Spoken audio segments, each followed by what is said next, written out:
그들이 오매 사무엘이 엘리압을 보고 마음에 이르기를 여호와의 기름 부으실 자가 과연 주님 앞에 있도다 하였더니 여호와께서 사무엘에게 이르시되 그의 용모와 키를 보지 말라.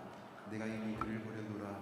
내가 보는 것은 사람과 같지 아니하니 사람은 외모를 보거니와 나 여호와는 중심을 보느니라 하시더라. 이새가 아비나답을 불러 사무엘 앞을 지나가게 하매 사무엘이 이르되 이도 여호와께서 택하지 아니하셨느니라 하니 이새가 산마로 지나게 하매 사무엘이 이르되 이도 여호와께서 택하지 아니하셨느니라 하니라. 이새가 그의 아들 일곱을 다 사무엘 앞으로 지나가게 하나 사무엘이 이새에게 이르되 여호와께서 이들을 택하지 아니하셨느니라 하고 또 사무엘이 이새에게 이르되 내 아들들이 다 여기 있느냐. 이새가 이르되 아직 막내가 남았는데 그는 양을 지키나이다. 사무엘이 이새에게 이르되 사람을 보내어 그를 데려오라. 그가 여기 오기까지는 우리가 식사 자리에 앉지 아니하겠노라. 이에 사람을 보내어 그를 데려오매 그의 빛이 붉고 눈이 빼어나고 얼굴이 아름답더라. 여호와께서 이르시되 이가 그니 일어나 기름을 부으라 하시는지라. 사무엘이 기름 뿔병을 가져다가 그의 형제 중에서 그에게 부었더니 이날 이후로 다윗이 여호와의 영에게 크게 감동되니라. 사무엘이 떠나서 라마로 가니라. 아멘. 잠시 기도하겠습니다. 하나님 아버지, 가정의 달 우리의 아버지 되신 하나님께서 우리를 불러 모아 주셨습니다. 큰 은혜를 허락하시고 하나님의 말씀에 빠지는 시간이 되게 하여 주옵소서. 예수님의 이름으로 기도하옵나이다. 아멘. 여러분, 오늘은 어떻게 자녀를 키워야 하는가라는 제목으로 하나님의 말씀을 전하고자 합니다. 오늘이 그 어린이 주일입니다. 5월의 첫 주 교회에서 어린이 주일로 지키는데요. 혹시 목사님 저는 뭐 애들 다 크고 다 출가해서 뭐 어린이랑 상관없습니다. 저는 목사님 애가 아예 없는데요. 아니 우리 청년들 여기 많잖아요. 아니 저는 결혼 안 해서 자녀 교육 관심 없고 상관도 없습니다. 이렇게 이런 마음으로 앉아 계시지 마시고요. 우리 할머니 할아버지들이시라면 손주가 있으신 거고 또 우리 청년들은 결혼을 할 테고 또 우리가 다음 세대들과 함께 살지 않습니까? 이 사회가 또 우리 교회가. 그러니까 이게 나와 상관없는 설교가 아니라 우리 모두가 들어야 할 말씀으로 받으셨으면 좋겠습니다. 할렐루야. 제가 설교를 준비하다가 이 책을 이렇게 뒤져보다가 이런 제목의 책을 발견했습니다. 어떻게 자녀를 글로벌 인재로 키웠는가. 책의 부제가 아들을 프랑스 장관으로 딸을 하원 의원으로 키운 오영석 박사의 자녀교육 이야기, 이런 책을 발견했습니다. 제목에 다 담겨 있죠. 제가 직접 사서 보지는 못했고 책 소개가 잘 나와 있어서 이렇게 보니까 오영석 박사라는 분이 프랑스 유학 중에 현지인과 만나서 결혼을 한 겁니다. 자녀를 낳았는데 그 자녀가 아들이 프랑스의 장관이 되고 딸은 하원 의원이 된 겁니다. 그 책을 소개하면서 그 오영석 박사님의 교육 방법을, 자세한 구체적인 방법을 5가지로 이렇게 요약을 해놨더라고요. 첫 번째는 뭐냐 하면 매일 가족 모두가 함께 저녁 식사를 한다. 두 번째, TV를 없앤다. 세 번째, 아이들에게 하루 8시간의 숙면을 취하도록 보살핀다. 네 번째, 아이들과 놀아주는 시간을 갖고 대화한다. 다섯 번째, 아이들과 함께 책을 읽고 토론한다. 다 좋은 얘기죠. 다 좋은 얘기입니다. 그대로 실천하면 정말 좋을 것 같습니다. 그대로 문득 이런 생각이 들었어요. 이 실천 가능합니까 이게? 프랑스에서는 가능할 것 같은데 한국에서는 어떨까요? 우리 상황에선 처음부터 걸려요. 처음부터 매일 가족 모두 함께 저녁 식사, 이게 가능합니까? 가능한 가정도 있겠지만 노력한다면 불가능한 가정이 더 많습니다. 야근에 잔업에 아빠들이 늦어질 때가 많죠. 또 맞벌이하는 가정들은 이게 녹록지 않습니다. 2교대, 3교대 이런 직업을 가진 분들, 서비스업을 해서 저녁 늦게까지 문을 열어 하는 식당이라든가 이런 일을 하는 분들, 이거 불가능한 거죠. 아이에게 하루 8시간의 숙면을 취하도록 보살핀다. 이 한국 시스템에서 가능합니까? 아주 꼬맹이 때는 가능하겠지만 좀 잘하면, 학교 가고 이러면 매일같이 저녁을 먹고 TV 없앴으니까 저녁에 이렇게 대화하고 토론하고 아이들과 책 읽고 그러다가 이제 9시, 10시에는 자야 8시간이 확보가 되죠. 자는 시간이. 근데 한국에서는 중학교만 가도 불가능해집니다. 그렇죠. 일단은 한국 학교 교육 자체가 수업 자체가 많고 깁니다. 외국에 비해 학교에서 보내는 시간이 훨씬 많습니다. 제가 무슨 말을 하고 싶은 걸까요? 이 책이 쓸데없는 책이다, 이걸 이야기하고 싶은 게 아니라 좋은 거예요. 좋은 방법들인데, 그런데 자녀 교육의 구체적인 방법들은 그 문화와 사회, 심지어 개인의 상황과 환경에 따라 다 다를 수밖에 없습니다. 그렇죠? 근데 그럼에도 불구하고 자녀 교육의 중요한 원리는 있을 거 아닙니까? 그 방법을 만들어내는 구체적인 원리, 중요한 원리가 있습니다. 어디에 있을까요? 우리는 어디서 찾아야 할까요? 당연히 성경에서 찾아야 합니다. 성경은 하나님의 말씀임과 동시에 인류 최고의 지혜가 담겨있는 보물창고입니다. 이 자녀 교육의 진짜 중요한 원리가 성경에 다 담겨 있습니다. 그래서 대학 교육이라든가 이런 서구의 이런 교육 시스템이 이 성경에서 나온 거 아닙니까? 또 그럴 수밖에 없어요. 왜 그렇습니까? 하나님이 누구십니까? 하나님과 우리의 관계를 어떻게 성경에 설명합니까? 하나님이 우리의 하늘 아버지 아니십니까? 우리는 하나님의 자녀입니다. 그리고 성경에 하나님이 자신의 자녀들을 양육하는 교육 원리를 담아 놓으셨습니다. 그 원리에 따라서 우리의 가정과 상황과 환경에 맞게 구체적으로 적용을 해나가면 됩니다. 그럼 여러분, 그 원리가 뭘까요? 그 원리가 오늘 두 가지만 한번 여러 가지 중에 생각해 보려고 하는데, 본문을 중심으로 첫 번째는 같이 한번 읽어보겠습니다. 같이 읽습니다. 하나님 아버지 하나님의 시각으로 자녀들을 봐야 한다. 하나님의 시각으로 본다는 것은 현재가 아니라 미래를 보는 것이다. 이 무슨 말일까요, 여러분? 하나님 아버지의 시각으로 봐야 하고 현재보다 미래를 중시해야 한다. 오늘 본문을 보시면, 오늘 본문은 소년 다윗이 사울 왕을 대신할 이스라엘의 2대 왕으로 기름 부음을 받는 장면입니다. 다윗의 이름이 처음으로 사무엘서에 등장하는, 다윗이라는 이름이 처음 나오는 아주 중요한 장면입니다. 사무엘 선지자에게 하나님이 말씀하셨습니다. 1절에 보면 이렇게 말씀해요. 1절 말씀 같이 한번 읽어보도록 하겠습니다. 사무엘상 16장 1절입니다. 같이 읽습니다. 여호와께서 사무엘에게 이르시되 내가 이미 사울을 버려 이스라엘 왕이 되지 못하게 하였거늘 네가 그를 위하여 언제까지 슬퍼하겠느냐. 너는 뿔에 기름을 채워가지고 가라. 내가 너를 베들레헴 사람 이새에게로 보내리니 이는 내가 그의 아들 중에서 한 왕을 보았느니라 하시는지라. 아멘. 뭐라고 말씀하십니까? 내가 내 말을 불순종하는 사울을 버렸다. 내가 언제까지 그것 때문에 주저앉아 슬퍼하고 있겠느냐. 얼른 일어나서 베들레헴이라는 곳에 가서 이새라는 사람을 찾아가라. 내가 그의 아들 중에서 한 왕을 보았느니라. 하나님이 사울을 대신할 왕을 보았다라고 말씀하십니다. 이 보았다는 말의 원어의 의미를 보면 그냥 지나가듯 스쳐 지나가듯 보다, 이 의미가 아니라 주목해서 보다, 관찰하다, 조사하다, 이런 의미의 단어입니다. 그러니까 하나님이 어린 소년 다윗을 주목해서 보신 겁니다. 보시되 현재의 다윗을 넘어서 다윗의 미래를 보셨습니다. 본문에 보면요, 하나님의 명령대로 사무엘이 기름병에 기름을 가득 채워가지고 베들레헴으로 갑니다. 베들레헴은요, 우리는 베들레헴 성경에 익숙한 분들은 유명한 동네 잘 알지만, 이 당시는 아주 보잘것없는 작은 시골 동네였습니다. 시골 동네. 근데 당시 사무엘은 이스라엘의 영적인 지도자였거든요. 아주 권위 있는 지도자였습니다. 사울 왕도 사무엘이 세운 거 아닙니까? 기름 부어가지고 권위 있는 사람이었습니다. 그러니 베들레헴의 그 작은 촌동네에 사무엘이 뜬 겁니다. 사무엘이. 동네 유지들이 다 깜짝 놀라서 이게 무슨 일입니까? 무슨 일입니까? 두려워해서 사무엘을 맞이합니다. 그때 사무엘의 제사에 이새의 가정을 청합니다. 여러분, 이거 오늘날의 언어로 좀 바꿔 말하면 사무엘 목사님이 아주 영적 파워 있는 최고의 목사님인 사무엘 목사님이 베들레헴이라는 아주 작은 시골 마을에 가서 부흥회를 연 겁니다. 그리고 그 예배에 이새의 가족들을 특별히 다 와라, 이새의 가족은 다 와야 된다, 하나도 빠짐없이 특별히 초청하는 겁니다. 이새가 아들 7을 거느리고 사무엘에게로 옵니다. 다들 훤칠하고 잘생겼습니다. 준수합니다. 사무엘 앞을 하나하나 지나가는데 하나님이 야, 이 사람이다, 사인을 주십니까? 다 노, 아니다, 아니다, 아니다. 고개를 절레절레 흔드십니다.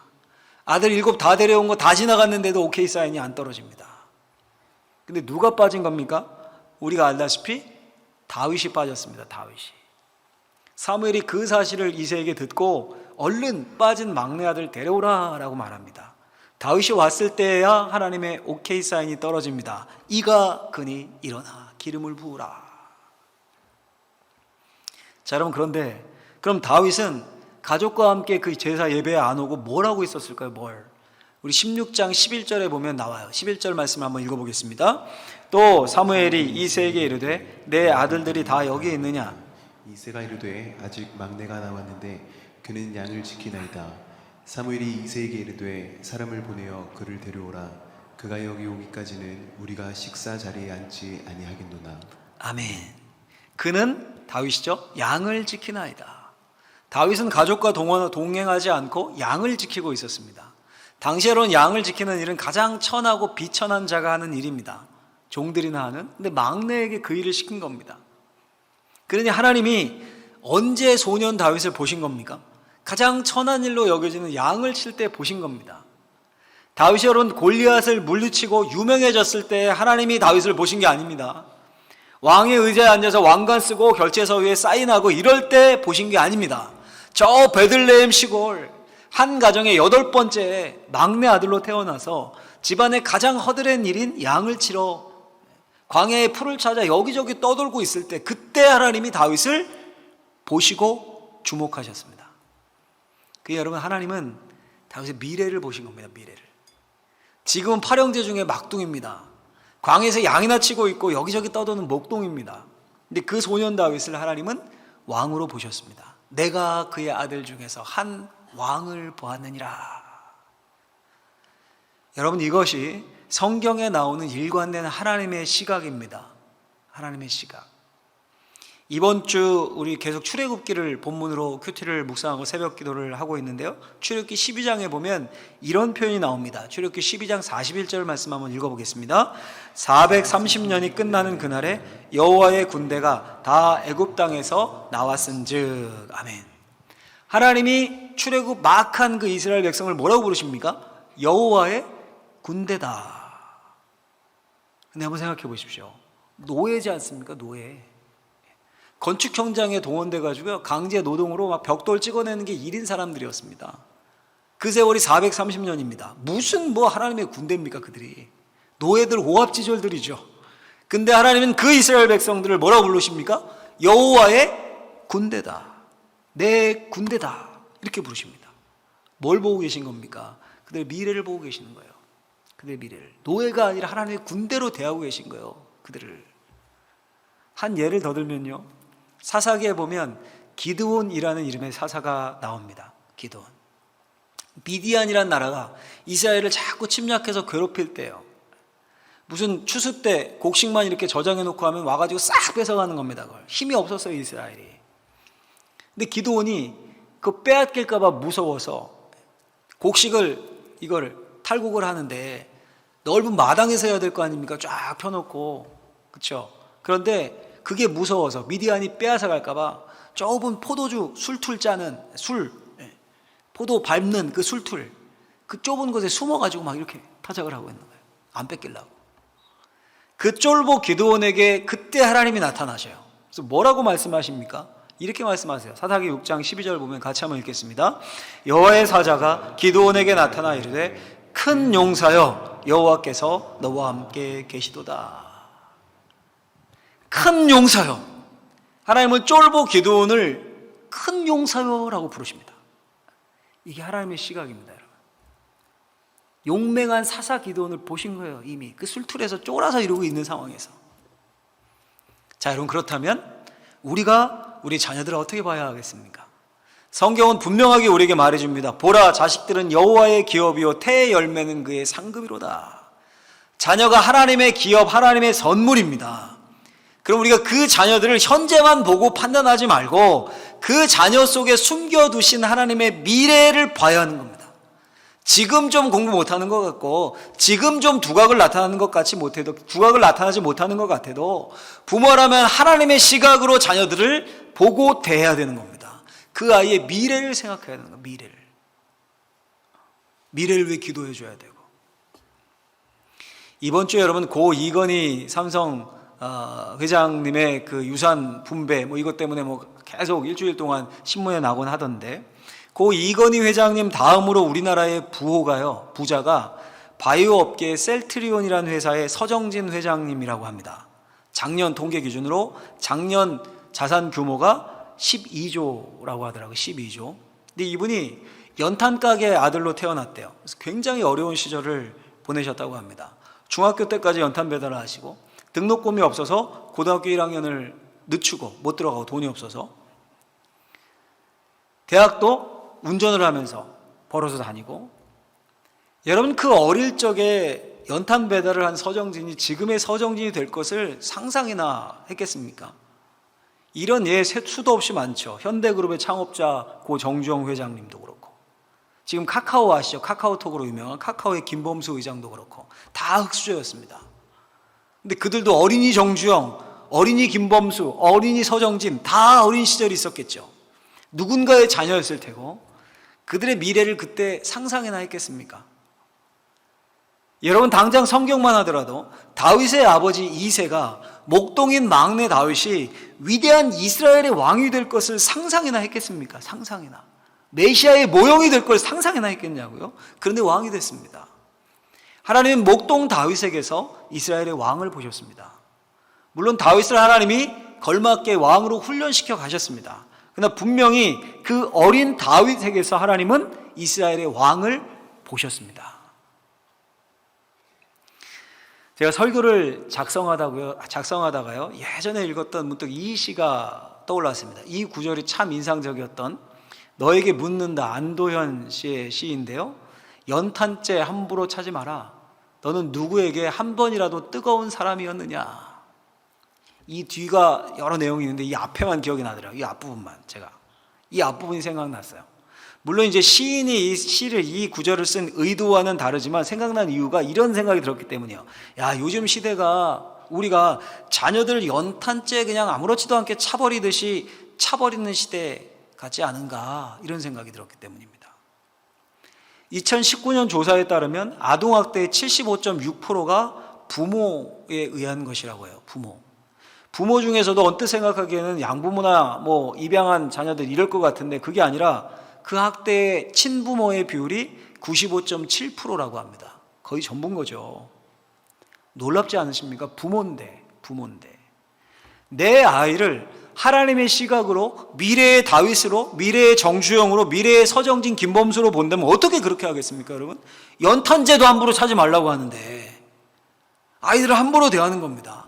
아이들이 화풀이의 대상이 됩니다. 분노를 자녀들에게 쏟습니다. 자기 기분 나쁘다 그냥 막 잔소리에 못 살게 굴고, 그걸 또 사랑이라고 포장을 합니다.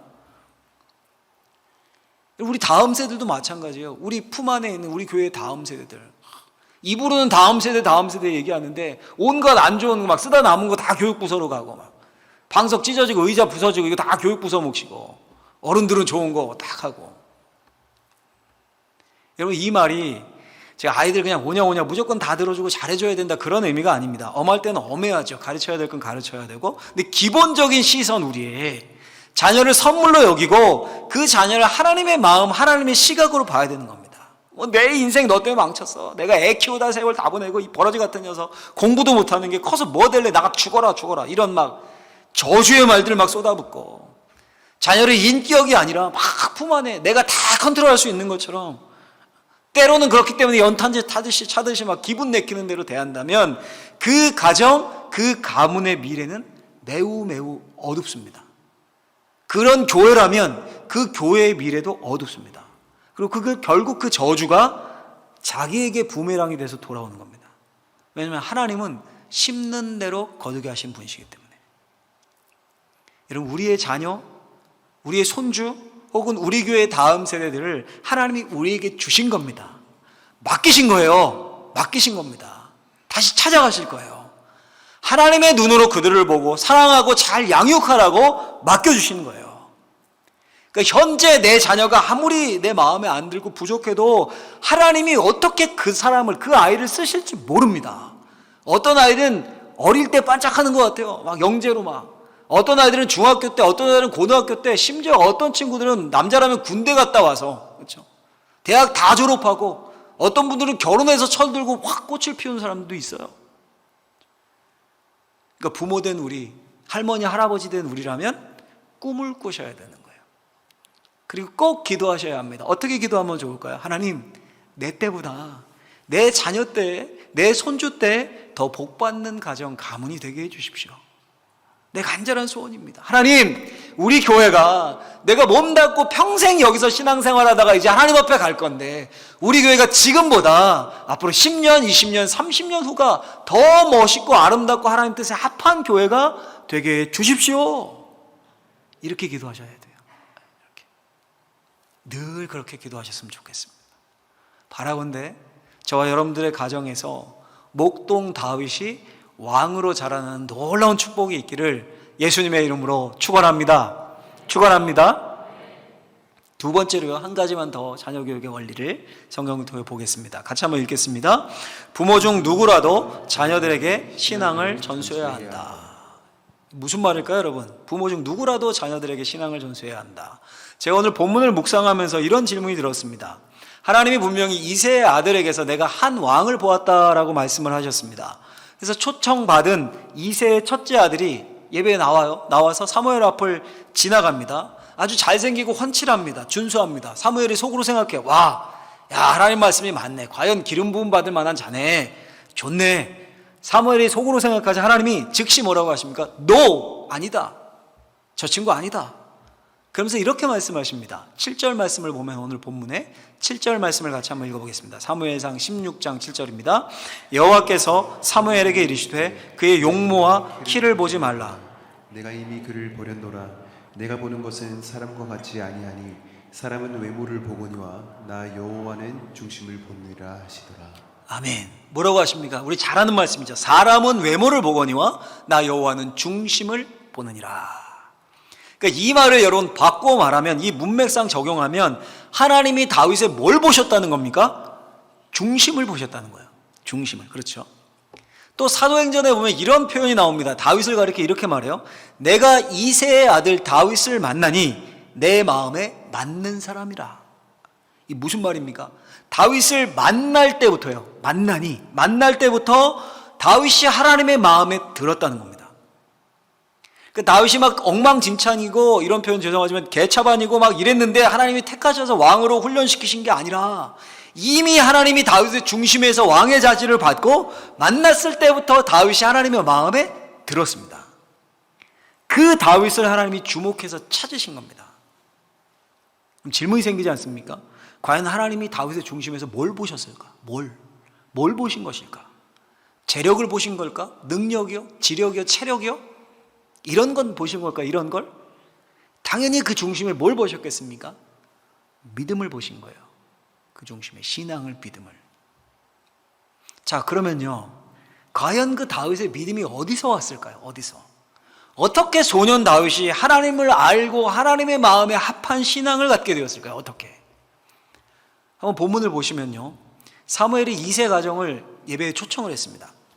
7 아들을 다 대동해서 쫙 오는데 막내 아들만 쏙 빼놨네요. 그렇죠? 7 아들을 다 하나님이 지나갔는데 노라고 하자 사무엘이 깜짝 놀라요. 깜짝 놀라서 묻습니다. 하나님, 그럼 어디 있어요? 다 왔는데. 그리고 이새에게 묻죠. 내 아들이 다 여기 있느냐? 다 데려온 거 맞느냐? 이새가 뭐라고 답합니까? 이새가 이렇게 말을 해요. 우리 어감을 살린 새번역 버전으로 한번 읽어보면 사무엘상 16장 11절 같이 한번 읽겠습니다.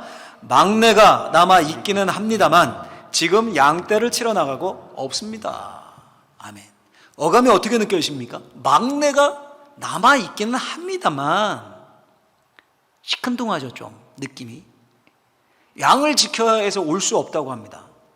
이에 사무엘이 아주 강력하게 말하죠. 그가 여기 오기까지는 우리가 식사 자리에 앉지 아니하겠노라. 이 말이 밥 안 먹겠다는 의미가 아니라요, 오늘날로 하면 예배 시작하지 않겠다는 겁니다. 제사 드리지 않겠다는 거예요. 그래서 이새가 할 수 없이 부랴부랴 사람을 보내서 데려온 겁니다, 다윗을. 그러니 아버지 이새에게 있어 다윗은 데려올 필요도 없는 아이였던 겁니다. 양이나 치면 되는 거냐. 형제들도 다윗을 무시했습니다. 한 장 더 넘겨서 17장에 가면 블레셋과 이스라엘이 전쟁을 하게 돼요. 대치를 하게 됩니다. 진을 치고 전쟁 일촉즉발인 상황입니다. 그때 형들은 징집되어서 군인으로 이스라엘 그 전쟁터에 나가 있었습니다. 다윗이 아버지의 심부름으로 그 전쟁터를 갑니다. 아버지가 바리바리 싸주면서 형들에게 사식 좀 넣어줘라, 그리고 지휘관들에게 좀 잘 보이게 지휘관들에게도 갖다 줘라, 이렇게. 아버지의 심부름으로 전쟁터에 가요. 갔는데 골리앗이 앞에 나와서 난리를 치고 있습니다. 나와봐, 한번 붙어보자, 니네 하나님의 군대라며, 막 이러면서 막. 그걸 다윗이 봐요. 보고 곁에 있던 군인들에게 상황을 묻습니다. 이게 무슨 일입니까? 상황을 물어요. 근데 그 장면을 딱 누가 보냐 하면 큰형 엘리압이 그걸 봅니다. 봐요. 그리고 뭐라고 하냐면 이렇게 말해요. 우리 사무엘상 17장 28절을 같이 한번 읽어보겠습니다. 그가 다윗에게 노를 바라여 이르되 내가 어찌하여 이리로 내려왔느냐? 들에 있는 양들을 누구에게 맡겼느냐? 나는 내 교관과 내 마음의 완악함을 나누니 내가 전쟁을 구경하러 왔도다. 아멘. 뭐라고 합니까? 너 여기 왜 왔냐 너? 네가 왜 여기 있어?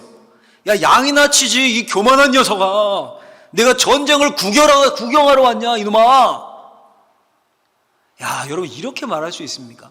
큰형이면 다윗이 8번째인데 제일 큰형이면 나이 차가 얼마나 많이 났겠습니까? 뭐 10년, 20년 차이 났을 거 아니에요, 거의. 근데 막내 소년 다윗에게 이렇게까지 할 필요가 있습니까? 자초지종도 안 물어보고. 그 여러분, 형제들도 막내 다윗을 천한 양이나 치는 쓸모없는 존재로 여긴 겁니다. 나중에 여러분 사무엘서에 보면 왕이 되었을 때도, 다윗이 왕이 되잖아요. 왕이 되었을 때도 아버지 이새와 만나서 뭐 정겹게 대화하는 장면이 성경에 한 군데도 안 나와요. 그 형제들도 마찬가지고요. 그럼 여러분, 그 소년 다윗이 어린 시절을 어떻게 보냈을까요? 어떤 어린 시절을 보냈을까요? 직접적인 성경의 언급은 나오지 않지만 다윗이 골리앗과 대결하기 위해서 내가 싸우겠습니다 라고 사울 왕을 찾아가죠. 그때 다윗이 했던 말에서 힌트를 얻을 수 있습니다. 우리 사무엘상 17장 34절 35절 한번 읽어보겠습니다. 다윗이 사울에게 말하되 주의 종이 아버지의 양을 지킬 때에 사자나 곰이 와서 양떼에서 새끼를 물어가면 내가 따라가서 그것을 치고 그 입에서 새끼를 건져내었고 그것이 일어나 나를 해하고자 하면 내가 그 수염을 잡고 그것을 쳐 죽였나이다. 아멘. 다윗은 아버지의 인정을 받지 못했습니다. 형들에게도 줄줄이 형제들이 있어서 왕따였습니다. 늘 산과 들을 오르내리며 양을 쳤던 아이였습니다. 양이 그의 친구였고 양을 해하려는 짐승들과 맞서서 싸울 정도로 거친 광야의 삶을 살았습니다. 사자나 곰이 와서 양떼에서 양 새끼를 물어가면 내가 따라가서 그것을 치고 그 입에서 새끼를 건져내었고 그것이 일어나 나를 해하려고 하면 내가 그 수염을 잡고 그것을 쳐 죽였나이다. 서정적으로 읽히십니까? 맹수와 짐승과 싸웠다는 거예요. 양떼를 지키기 위해서 그 광야에서. 소년 다윗이 쉬운 일입니까 여러분? 그날도 마찬가지였습니다. 목동 다윗은 여전히 집이 아니라 들에 있었습니다. 나라의 큰 어른 사무엘이 콕 집어서 시골 촌놈 이새의 온 식구들을 예배에 초청했습니다. 영광스러운 자리죠. 집안이 초청받고 난리가 났을 겁니다. 여러분 7 아들들이 다 집에 우글우글 모여 있었겠습니까? 할 일 없이 동네를 뒤져가면서 다 불러 모았을 겁니다. 근데 다윗은 빠져도 되는 아이였습니다. 학자들은 이때 다윗의 나이가 15살을 넘지 않았을 것이라고 추측을 합니다. 온 식구들이 사무엘의 초청으로 들떠 있을 때 다윗은 들에 양과 함께 있었습니다. 식구 중 누구도 기대하지 않았던 그 막내 다윗이 양을 치던 그 모습 그대로 예배의 장소에 전가를 받고 허겁지겁 도착합니다. 그리고 사무엘 앞에 섭니다. 그 장면을 한번 우리 읽어볼까요? 12절 말씀에 사무엘상 오늘 본문 16장 12절 같이 읽습니다. 이에 사람을 보내어 그를 데려오매 그의 빛이 붉고 눈이 빼어나고 얼굴이 아름답더라. 여호와께서 이르시되 이가 그니 일어나 기름을 부으라 하시는지라. 아멘. 사무엘이 보기에 다윗의 얼굴에 광채가 났습니다. 분명히 먼지 구덩이에서 일했으니까 몰골이 초췌했을 텐데 그 얼굴에, 그 초췌한 얼굴 뒤에 아름다움이 서려 있었습니다. 전혀 천덕꾸러기로 느껴지지 않았습니다. 그 다윗을 보자마자 하나님이 말씀하십니다. 여호와께서 이르시되 이가 그니 일어나 기름을 부으라. 이 구절이 어떻게 읽히십니까? 담담하게 읽히십니까? 전 하나님께 이런 표현이 좀 그렇지만 하나님이 호들갑스럽게 말씀하시는 것으로 읽힙니다. 사무엘아 사무엘아, 맞다 내가 보내가 쟤다야 쟤. 빨리 일어나서 기름을 부어라. 놀랍지 않으십니까? 하나님이 언제 다윗을 본 겁니까? 그 빈들에서, 광야에서 양을 칠 때 본 겁니다. 놀랍게도 가정에서 이런 대우를 받았던 다윗인데 그 중심에 하나님이 있었습니다. 하나님이 다윗을 보시고 흡족하셨습니다. 내가 한 왕을 보았다. 찾고 찾았는데 내가 다윗을 보니 내 마음에 합하다. 다윗을 만나니 내 마음에 든다. 여러분, 놀랍게도 다윗은요, 가정에서의 이런 외로움, 상처, 이런 한을 노래하지 않습니다. 시편에 보면 자신의 처지를 비관하면서 가정을 욕하면서 이런 한을 노래하지 않습니다. 그런 시편이 없어요. 오히려 광야에서 하나님을 만난 경험, 신나는 경험을 노래합니다. 그 광야에서 노래하고 시를 짓고 하나님과 함께 사는 법을 배웁니다. 양을 치며 양을 노리는 짐승과 싸우면서 하나님과 함께하면 못할 일이 없다라는 사실을 배웁니다. 여러분, 오죽했으면 모든 군인이 벌벌벌 떨고 있는데 골리앗 때문에 그 골리앗과 싸우겠다고 나섭니까? 소년 다윗이 15살의 그 아이가 나선 이유가 뭡니까? 나선 이유가 다윗이 이렇게 이야기하여 사무엘상 17장 45절에 보면 이렇게 말합니다. 같이 한번 읽어보겠습니다. 다윗이 블레셋 사람에게 이르되 너는 칼과 창과 단창으로 내게 나아오거니와 나는 만군의 여호와의 이름 곧 내가 모욕하는 이스라엘 군대의 하나님의 이름으로 내게 나아가노라. 아멘. 골리앗에게 소리치는 장면이요. 나는 만군의 여호와의 이름 곧 내가 모욕하는 이스라엘의 군대의 하나님의 이름으로 내게 나아가노라. 왜 다윗이 골리앗과 싸우겠다고 결심한 겁니까? 감히 하나님을 모욕했기 때문이에요. 하나님을 모욕했기 때문에. 놀라운 일 아닙니까? 도대체 소년 다윗이 어디서 이런 신앙을 배웠을까요? 어디서? 누가 다윗을 이렇게 만들었을까? 이 어린 다윗을. 아버지도 아니고 형제들도 아니에요. 보면 이런 건 누가 나왔습니까? 누가? 어머니가 남았죠. 어머니. 성경에는 다윗의 어머니에 대한 직접적인 언급은 나오지 않습니다. 근데 다윗이 시편에서 이렇게 노래하는 시가 있어요. 시편에서 시편 86편 16절 같이 한번 읽겠습니다. 내게로 돌이키사 내게 은혜를 베푸소서. 주의 종에게 힘을 주시고 주의 여종의 아들을 구원하소서. 시편 116편 16절도 읽겠습니다. 여호와여 나는 진실로 주의 종이요 주의 여종의 아들 곧 주의 종이라. 주께서 나의 결박을 부셨나이다. 아멘. 다윗이 자신을 뭐라고 표현하냐면 주의 종이라고 표현합니다. 그리고 또 뭐라고 표현합니까? 주의 여종의 아들이라고 표현합니다. 주의 여종. 학자들은 다윗의 어머니일 거다라고 말합니다. 다윗이 자신의 어머니를 기억하면서 주의 여종이었다. 하나님의 마음에 합한 여종이었다. 그리고 나는 주의 여종의 아들입니다. 그러니 나를 구원하소서. 아마 일찍 세상을 떠났는지 알 수 없지만 분명한 사실은 다윗이 어려서부터 어머니로부터 하나님을 배웠음을 합리적으로 추론할 수 있습니다. 자, 여러분, 이제 왜 제가 부모 중 누구라도 자녀에게 신앙을 전수해야 한다라고 잡았는지 아시겠죠? 부모님뿐이 아닙니다. 가족 중 누구라도가 어쩌면 더 정확한 표현일 겁니다.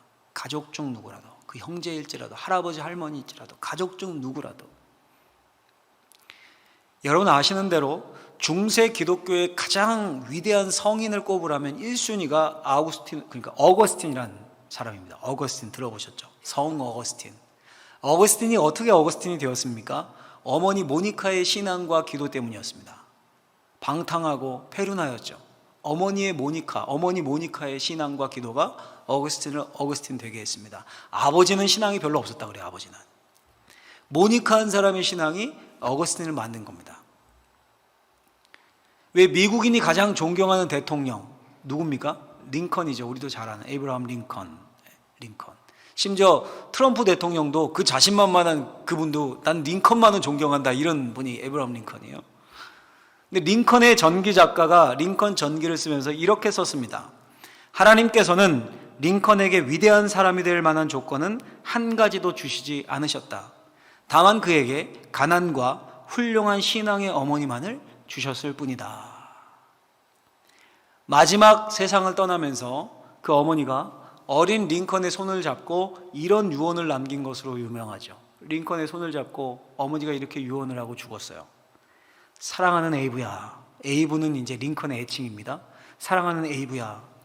이 성경책은 내 부모님으로부터 물려받은 것이란다. 내가 여러 번 읽어서 낡았지만 우리 집안의 값진 보물이란다. 나는 너에게 100에이커의 땅을 물려주는 것보다 이 한 권의 성경책을 물려주는 것을 진심으로 기쁘게 생각한다. 에이브야, 너는 성경을 부지런히 읽고 성경 말씀대로 하나님을 사랑하고 이웃을 사랑하는 사람이 되어다오. 이것이 나의 마지막 부탁이다. 약속할 수 있겠니? 이게 여러분 링컨의 어머니가 유언으로 링컨에게 남긴 하나님을 사랑하고 이웃을 사랑하는 사람이 되어주지 않겠니? 여기서 노예차별을 금지하는, 없애는 그 정신으로까지 이어지지 않았을까요? 여러분, 이런 예는 기독교 역사에 수도 없이 많습니다. 찾아보면 이 안에도 많을 거예요. 가정이 다 믿지는 않아도, 심지어 불우한 가정의 환경이라도 다윗 보십시오. 여러분, 가족 중 한 사람이라도 정말 신앙을 가장 소중히 여기고 그 자녀를 혹은 그 손주를, 형제를 하나님의 시각으로 보고 그를 축복하며, 저주하는 게 아니라 축복하면서 신앙을 최우선으로 여기면, 그 아이의 마음에 그 신앙이 심기고 하나님이 심기면 그 아이를 하나님이 보시는 거예요. 보실 뿐 아니라 그 자녀를 하나님이 맡아주시는 겁니다. 여러분, 꿈을 꾸셨으면 좋겠어요.